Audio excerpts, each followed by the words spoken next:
بسم الله الرحمن الرحیم. به نام خداوند بخشاینده مهربان.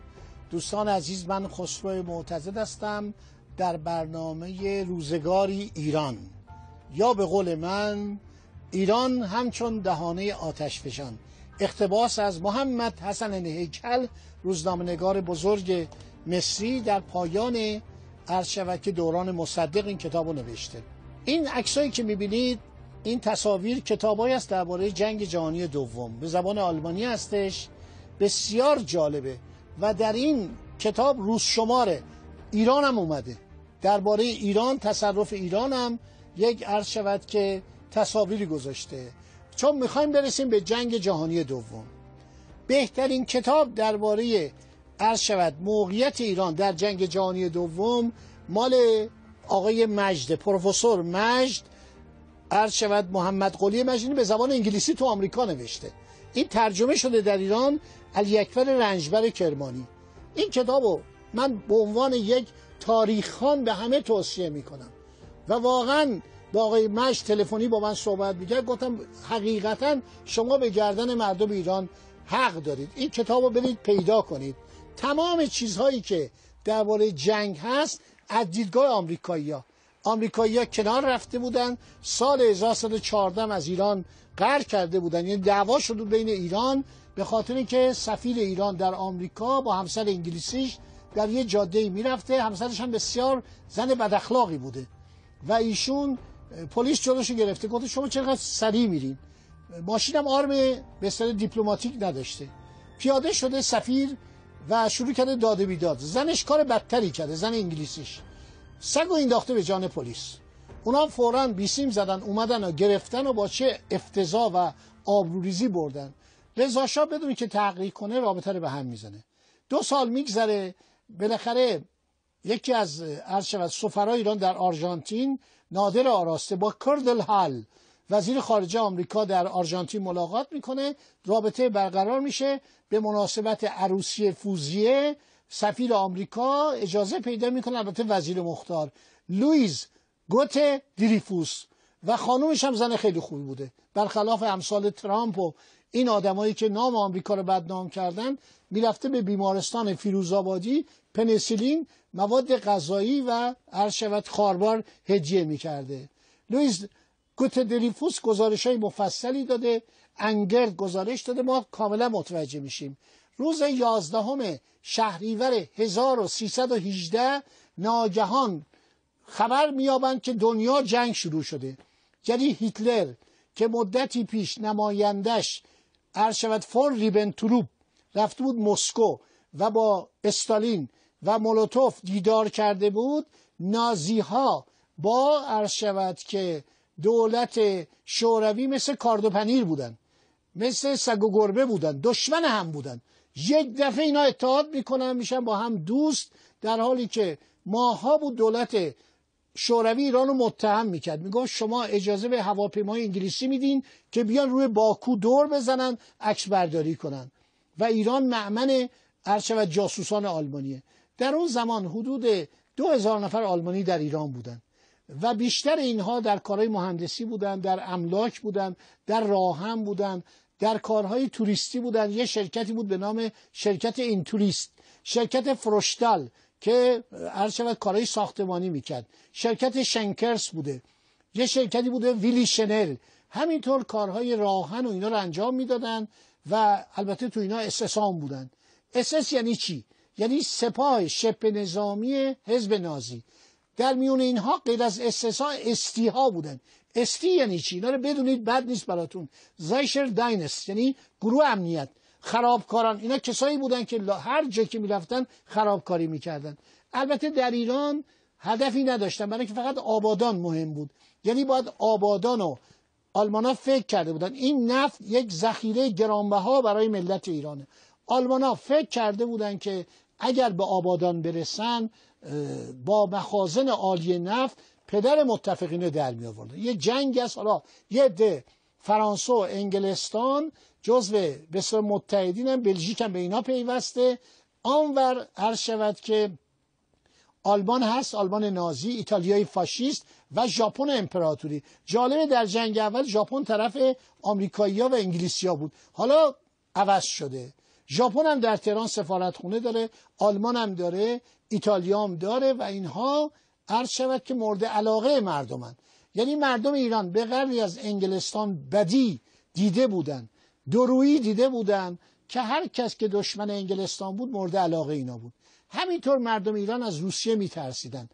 ببینید ما یه بخشنامه‌ای خواندم، دیدم ارتش شوروی دستور داده وقتی ایران رسیدید، وارد ایران شدید، به مردم کاری نداشته باشید، بگذارید خاطرات تلخ جنایات زمان تزاری فراموش بشه. برای که رفته بودن گنبد حضرت علی ابن موسی رضا علیه السلام رو به توپ بسته بودن، رفته بودن روز عاشورا 11 نفر رو در تبریز اعدام کرده بودن، جنایات میکردن، بازارها رو غارت میکردن. سپاهیان تزاری بسیار بی‌نظم و فقیر و گدا از طبقات موژیک بودن، میومدن تو ایران غارت میکردن. خب این بود که جنگ شروع میشه، جنگ جهانی شروع میشه. خیلی بامزه است. یعنی ببینید دولت عرض شود که آلمان با دولت فرانسه داخل یک کشمکش میشن. دیوار زیگفرید رو آلمان‌ها درست کرده بودن، دیوار ماژینو رو فرانسوی‌ها، روبرو حمله که اینا استحکامات بود. ولی دوره عوض شده. یک دفعه یک ژنرالی به نام گودریان، ژنرال تانک، میگه که دوره تانگه. خدا بیامرزه اون دورانی که با اسب سوار و سوار نظام و نمیدونم توپخانه و اینا میرفتید. بیلتزریک، عملیات بیلتزریک یعنی عملیات سریع باید ما بریم. خیلی جالب براتون که چتربازها در ابن امائل در بلژیک پیاده میشن و حدود 50 تا چترباز آلمانی یک قلعه‌ای که در اون قلعه 2000 نفر بودن تسلیم میکنن.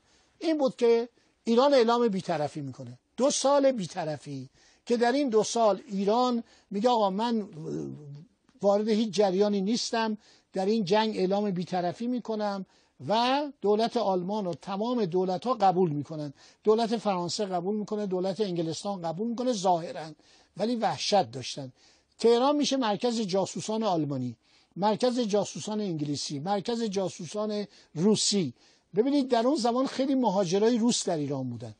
در اون زمان همین خیابون نادری، خیابان جمهوری اسلامی پر از مغازهای روسی بود. طرف خیابون حافظ یه عده دوستای تزاری بودن، به اینا میگفتن روسای سفید. ارامنه داشناک که مخالف دولت شوروی بودن در ایران بودن. اینا همه باعث بود که دولت شوروی به دید سوءظن به ایران نگاه کنه و بعدم مرتب ایران رو عرض شود که متهم کنه که میخواد حمله کنن. هی میگفت شما با انگلیس و فرانسه دست به یکی کردید که به شوروی حمله کنید. در ایران آدم‌های تلافی جوی هستن که میخواهن قفقاز را که عباس میرزا از دست داده دوباره جزو ایران بکنن. دولت ایران بالاخره ناچار میشه رادیوی تهرانی درست کنه که جواب اینا رو بده. ما در اون زمان متاسفانه گفتم آزادی افکار تو ایران نبود. مجلس که سمنبک بود، بسته بود دهانش. روزنامه هم 4 تا ما داشتیم: روزنامه اطلاعات، روزنامه ایران، روزنامه ستاره و روزنامه کوشش. 1-2 تا مجله بودن خانوادگی. یعنی در ایران مطبوعات که فکر کنید زمان جنگ اول ما 250 تا روزنامه و مجله داشتیم و نشریه و همه جور، حتی نهضت جنگل روزنامه برای خودش داشت. در ایران 4 تا روزنامه بیرمق فقط تو اینا اطلاعات حدود 10,000 تا 15,000 تا تیراژ داشت که روزنامه ایران هم بد نبود، کیهان هم اون موقع منتشر نشده بود هنوز و ما به مردم خبر نمیدیم. یعنی رادیو ایران که افتتاح میشه 1119 یه فرستنده کوچیک از برق هم نیست، صدا رو مردم معمولا غروبا گوش میدادن. حالا رادیو برلین شروع به کار میکنه. یه نکته جالب براتون میگم، کم کم رادیوی برق و باتری دار، یعنی رادیویی بودن، رادیو آندریا، رادیو فیلیپس و چند رادیو دیگر که اینها مجهز به باتری بودن.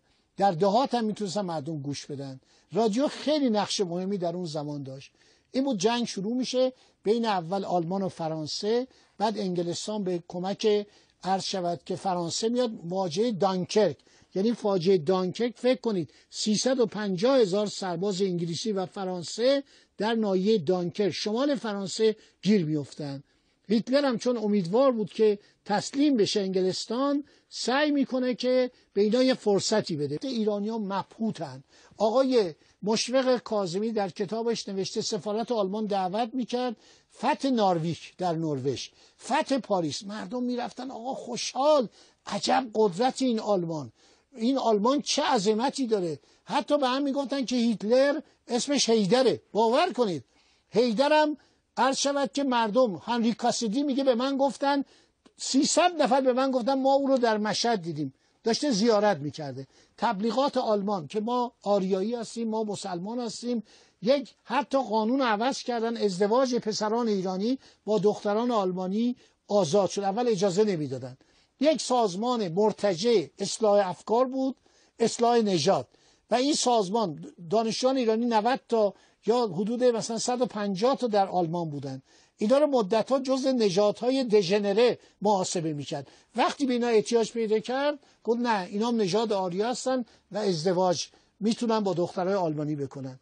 رادیوی قوی، رادیویی که به آمریکای جنوبی هم مطالب میفرستاد، همین آقای روزولت. و ایرانی‌ها محو و مبهوتن. ایرانی‌ها مبهوتن.